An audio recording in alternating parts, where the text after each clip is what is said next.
those crew battles was Falco versus Puff. And at that crew battle, I learned Ginger is very good at the Jigglypuff matchup. Now we'll see how good playing against HBox, right? Yeah. You gotta be most good to take down the god here. Yeah, for sure. So I'm interested to see what happens. And this is for winners a so a top 8 the winner qualifier, of this right? will go into top 8 winners side. Rock to the races up.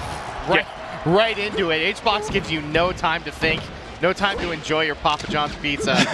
You're getting up there and you're getting rested right off the bat. Yeah, immediately. And it looked like Ginger was, trying to restrict the airspace right above Puff, like floating over with the down air, but caught out with an up air. And as famously, Falco's Puff's up air is actually disjointed enough to sometimes beat Falco down air, and that was one of those cases. It was just very close to the ground. But as we say that, Ginger just hits right back with it. It's interesting how I feel like there are patterns in sets with HBox a lot. What do you mean? A lot of times people will get off to a hot start. They'll like take the first stock or do a lot of damage, and then HBox just kind of chips away at you. Until the lead's gone, right? Yeah, and maybe lulls you into a false sense of comfort where you feel like, I can kind of go in on this guy, and I'm getting some hits in. And then HBox flips the script on you. And that's when you get rested. Right. It's always the swing stock you get rested on. Yeah. But that's not been the pattern for this game so far. HBox pretty much been up a stock the entire time. Is there a pattern for when HBox is up from the beginning? Because that happens sometimes too, right? He just wins. He usually just. Yeah, my feeling is that when he just gets that first stock, usually it's not close. But especially with a character that can kind of choose to disengage as much as Puff can. Now, I mean, Falco can kind of contest it a little bit better than most characters, just because Falco is pretty good at being able to pick Jigglypuff out of the air. Yeah. Even from afar with the laser, kind of. Yeah. Oh, but you're getting up air juggled. Yeah. Oh, no. And back air might close it. Stays on the stage wisely, too. I guess that's a really hard angle on Battlefield to hit, right? You can't, go against the wall, so you have to go a slight up angle. Yeah, always going to be peeking your head up there, and HBox, that's going to be an easy layup for him. Now, if you're a little bit above the ledge, you can snap to it, even if you're short. But since he was just a little bit below, wasn't going to work out. Super rough spot. Manages to take that stock, but it is a clean stock lead. I thought he was just going to get rested right then and there. But here we go, Ginger. Oh, yeah, big combo. I mean, what I'm worried about for, the entire set, not just this game, is HBox is catching Falco jumps. And Falco jumps so high and so fast. Yeah. It's not looking good. You do not want to get caught onto when you're doing that, because Falco... I'm sorry, the top platform movement got me. I've been yelling a lot this weekend. Sometimes the spirit just takes you. Yeah. I understand. The dash dance shield drop down or just it did something for me. Okay, HBox does take the game though. Not a recognition that it was a game well played. And there was actually a moment when HBox got an up throw and could have gotten an up air or something, but didn't, and closed his eyes in the middle of the match as he was disengaging. Time to refocus, and from then on, it was just totally sharp. Time to hit the flow state. That's right, the flow state. Here we go, Yoshi's story. That makes sense. You want to close quarters. You want to get the KOs even earlier. I mean, what I'm kind of worried about is HBox looked pretty good from closer ranges. That's what a lot of the jump reads happen, and that's not the way you expect it to look when someone has such quick and powerful moves like Falco. Oh, I thought we were seeing a rest. Doesn't matter. Catches him again on the plat. HBox looking really good. Hello? Yeah, the god is hungry. Papa John's pizza, etc., etc. Yeah, nice little plug again. Yeah, so now Ginger has started to use this approach where, he's just warped into and his a little rest. arms. Let me see what the rest punish is like. It's one shine. Yeah, you hope for more than that, don't you? Because what you want is 2 shines, then it's a stock. Yeah. I imagine, but yeah. You do down air instead, maybe sometimes. Okay, shine back air. Lots of damage. We need to close it out. That's right, and that could often be the problem against HBox because I don't know if you know, he has a move that can kill at this percent. Back air, you mean? That's right. It goes for a jab. Probably wanted forward tilt or down tilt. I don't know.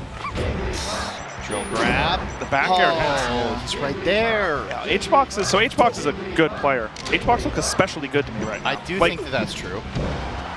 It's his upper echelon HBox.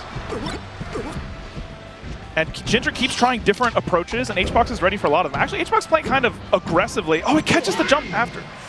Hello? That was close to a JV4 versus, I don't want to say a Puff specialist, but someone who's very experienced in this matchup. And just in general, a very strong player. Yeah, yeah. Look at that grab. How did that work? We're back to Yoshi's. Looks like we're taking out the gun a little bit more. Okay, and now we're seeing a little bit of that more like preemptive aerial from Ginger, using lasers. Ooh, nice. Yep, use the back air to stuff at the beginning of that stock, so maybe playing a little more defensively as Ginger now. Oh, this is great. Makes sense, because HBox was, sort of maybe overstepping his bounds as the Puff a little bit. So you have to show them that you can't just come in. And a down air. Saying, all right, let's relax here, Juan. You're getting a little bit too antsy. And I'm here to show you.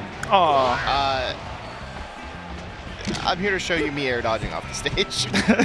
Because I didn't even need that stock. Another laser, right. yep. And see, just sort of holding on to his own space rather than pressing forward so much like in the first two games. That was an insane forward smash from Hungrybox. You're wild for going for that one. Yeah, 21%, right? Another shine. Oh, that's it. There we go. Okay, suddenly some life breathed back into the crowd as well. Ginger, has a shot. Real shot. Yeah, this game is looking good. I mean, you are staring down the barrel of Double Dreamland, which is rough, and you're going to die off the top, so not going to be a rest punish here. As if Dreamland was a shotgun and it has a double barrel. That's right. It does feel that way when you're staring down the barrel sometimes, huh? When HBox is wielding Dreamland. If one doesn't get you, the other one probably will. Okay, yeah. Okay, we're in here. We got ourselves a set. Now it's time to see what buckshot is in that double barrel shotgun. Is that how shotguns work? I haven't done it in a while. Listen. I used to just keep shooting a little, but... I don't know. I only pretend to talk about guns. Okay. Yeah, I don't know so much about it. Here we go. Here's the first of the Double Dreamland, if we even get there. I mean, yeah. See, Ginger is doing a much better job with the hot and cold game. Sometimes coming in, especially when HBox happens to be shielding, and other times playing more defensively like that. Sort of does an empty hop to bait HBox in, does a crouch cancel, and gets a punish. Okay. Waiting out that pound as well. You know that HBox is going to sprinkle it in here and there. It always happens, but that is going to be enough to arrest. Oh no, the worst scenario. You don't live, and you took so long. Okay, doesn't quite get the kill off of it. At least we're getting a 2-hit punish this time, though. Yeah, I thought there was going to be no punish. It took so long for him to die. At least, I guess, not getting the star KO animation. Right. Yeah, it's kind of in that ambiguous zone where you're not going to go right to the blast zone, but you also can't recover. Dreamland problems, huh?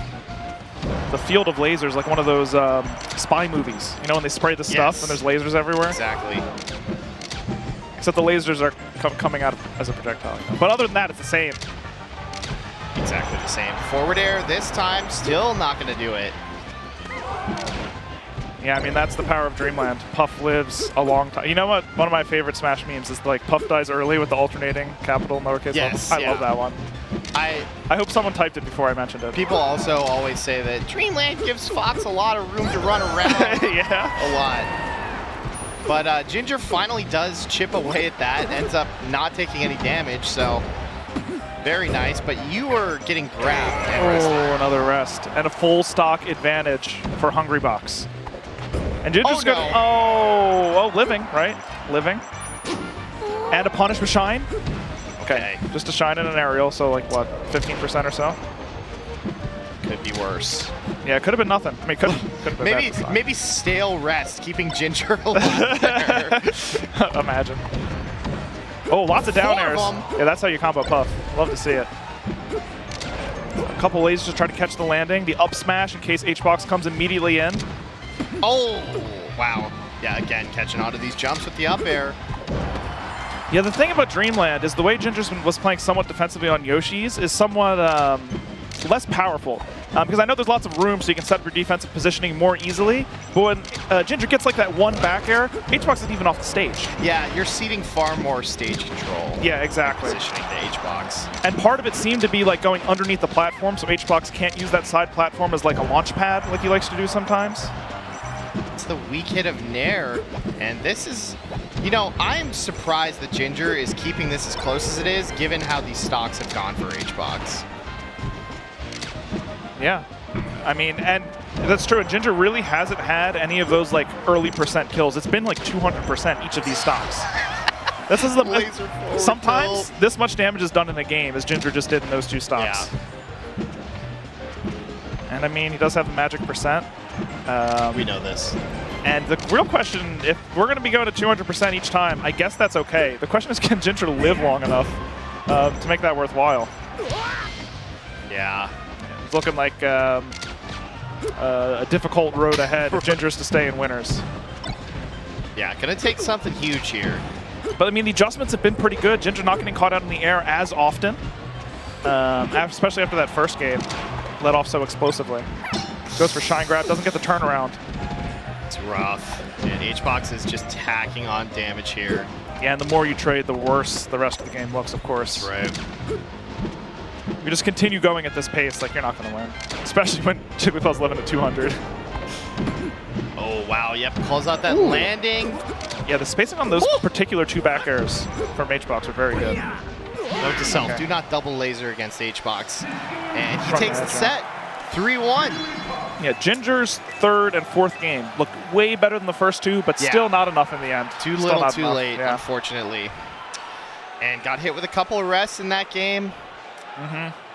That's tough to come back from, especially on Dreamland when the HBox stocks are going the way that they are there. Yeah, the 2 rest is kind of the final nail in the coffin. Yeah. It would have been a really close game without those 2 rests. Yep. But that is, you know, the Puff effect. We have an interesting winner's quarters. Like, who would have picked this as winner's quarters? What's about to come up? Wally Crudo. Wally Crudo. Wally just beat Zane, so is now possesses the 1st seed. And Crudo won doubles. Crudo did win doubles. Crudo is the SmashCon champion before singles even got the top 64. Yeah, there was me and Dark Gen X were talking on the mic last night. There was an interesting anecdote. So there's a VIP little area here at SmashCon, right?